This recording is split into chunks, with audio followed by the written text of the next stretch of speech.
Hello, beautiful people. Welcome back to my YouTube channel. My name is Maya. You might also know me from TikTok as I'm a Roll With It. And I'm so excited to be here today because I am keeping my promise. I am making more YouTube content. And today I want to talk about navigating the healthcare system, advocating for yourself at the doctors, the different things that I've learned through my journey that I want to share with you guys. So without further ado, let's get into it.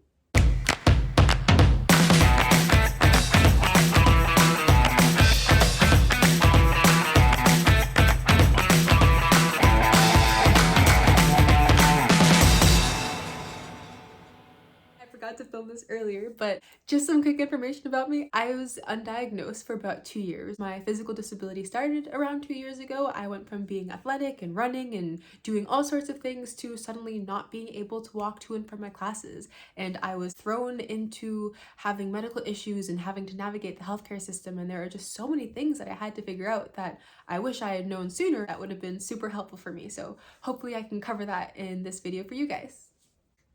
Unfortunately, the process of going for a diagnosis can be really difficult. Over 6 million Americans go undiagnosed every single year. Some doctors may refuse testing, some doctors may refuse treatment, some doctors may refuse to take you seriously and consider what is going on with your body. So the process can definitely be a long one. That brings me to my first point.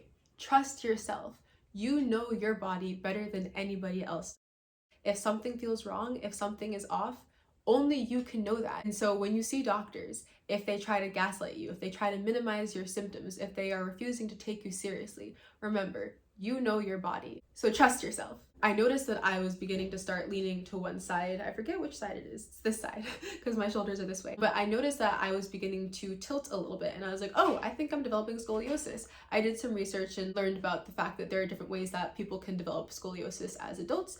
And with that information, I went to one of my doctors and I was like, I think I'm developing scoliosis. He told me, adults don't develop scoliosis. That's not possible. And I was like, okay, well, my spine begs to differ. And he was like, you could get an x-ray, but like, I don't think you have scoliosis. And I was like, no, give me that x-ray. There is something. It might not be scoliosis. I'm not a doctor. So like, hey, I could be wrong, but like, we took the x-ray. Your girl has scoliosis. Side note, if you're someone who experiences hypochondria or some other condition where you know that there may be another factor playing into your body experience, be mindful of that. And if you have a team of professionals that you trust, please work with them. When my disability first started, one of the wheelchair users here was telling me that I needed to get more active and more involved in my care. And I was honestly a little bit offended because I was going to my doctors, I was tracking my symptoms, I was telling my doctors what my symptoms were. That's my job, right? Wrong. Turns out you basically have to be your own doctor. I had to push for everything. I had to ask to see specialists. I was having basic blood work done and just waiting to see what happens next, when really I needed to start seeing more involved professionals who are going to take me seriously. And this sort of ties into my second point. Make sure you're tracking your symptoms.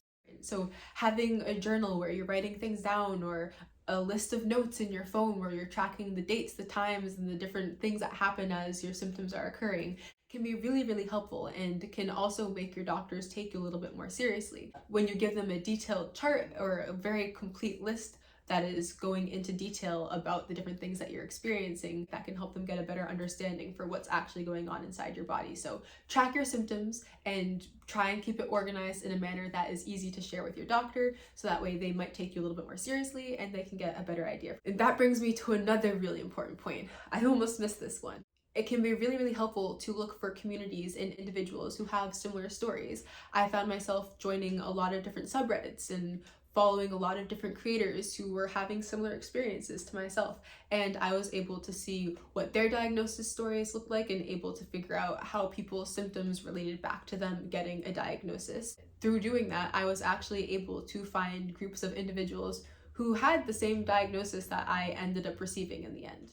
Another really important aspect of joining groups and connecting with other individuals who have similar symptoms, or if you have a diagnosis, similar diagnoses, is that it can also be a great manner for finding resources to help you with your condition and with your symptoms. For example, I need home health aides, and the only way that I found access to one of those programs was from one of my friends who was also disabled and using that program.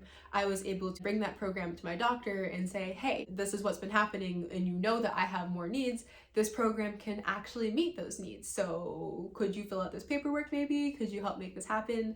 And that's the way that I found my very first wheelchair. The same thing for getting access to my personal care assistants. I'm gonna do my best to put some links down in the description about different resources that are available in the States. There's one link that I have that's a directory for different programs throughout the United States. That is a durable medical equipment program that can help you get things like a wheelchair or a hospital bed or a walker or a shower chair and things like that. There are programs that are in each state, so make sure that if you're in the US, you're looking into those things. It can feel really daunting and frustrating and overwhelming when the systems in place are failing you, when you have needs and your doctor can acknowledge it but can't provide any solutions. I've been there and it really, really sucks. I encourage you to look for different resources, to reach out in different social groups and ask, hey, is anybody aware of something that might help with this thing? A good place to start if you're in the United States is your town's council on aging. A lot of places have a council on aging to assist elderly individuals as their needs change throughout life.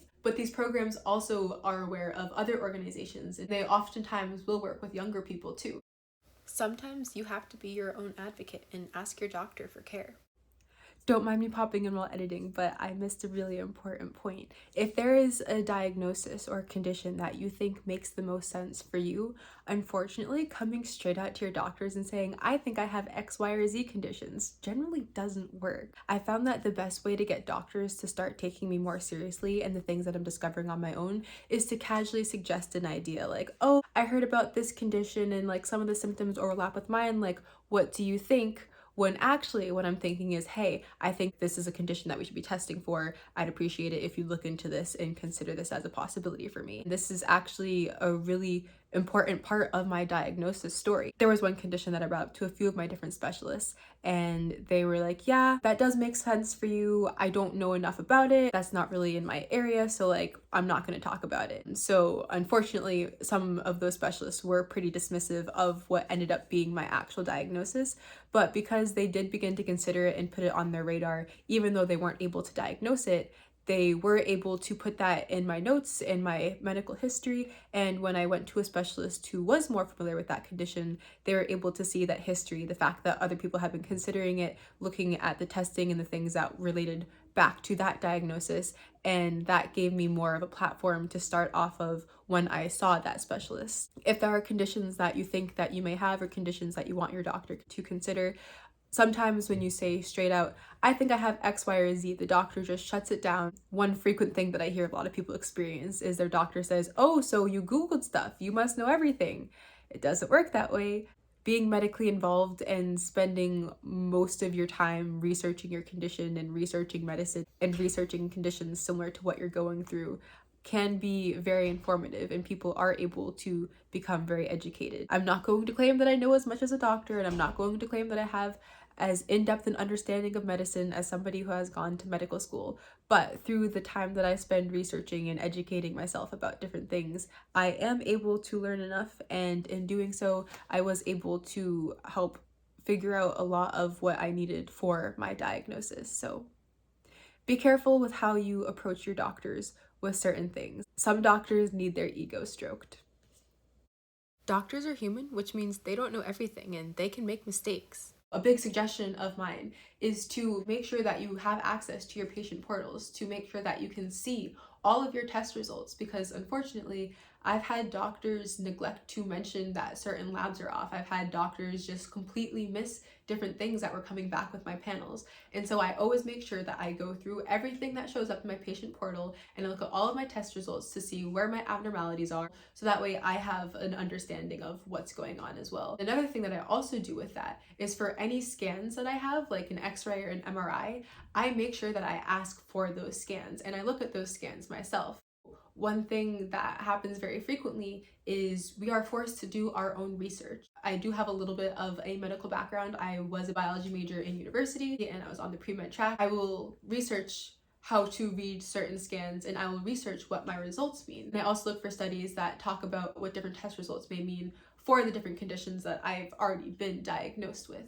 It's really unfortunate that it works this way because I've had MRIs of my back where doctors have missed certain abnormalities, and I've spent hours researching things and learning what the different images mean, and unfortunately I was right in noticing that there were certain issues that other medical professionals have missed. It's really important to remember that doctors are only human. They don't know everything. They're not perfect. They're not going to catch everything. And that is why I put a lot of time and effort into double checking and reviewing all of my results, because doctors do miss things. So trust yourself. The last big point that I want to make is you are valid.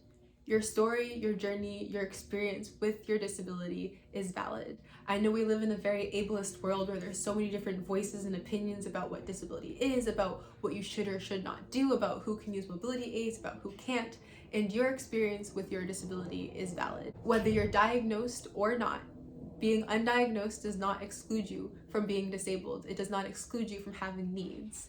It is okay to use mobility aids. It is okay to use supports and access different resources. If you're struggling with something and you find something that helps you, that takes away your pain, that makes things easier, that gives you a better quality of life, who am I or anybody else to tell you otherwise? Go for it. I'm telling you it's okay, and I want you to live the best life that you can. As you go through your medical journey, as you try to navigate the healthcare system, trust yourself, believe in yourself, and continue to advocate for yourself.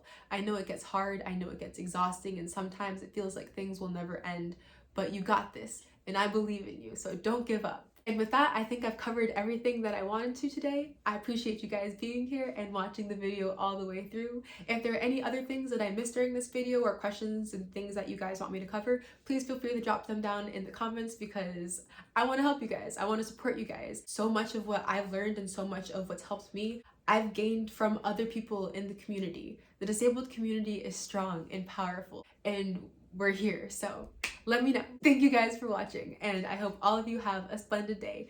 Don't forget to hydrate or dihydrate, and do some form of self-care because you deserve it.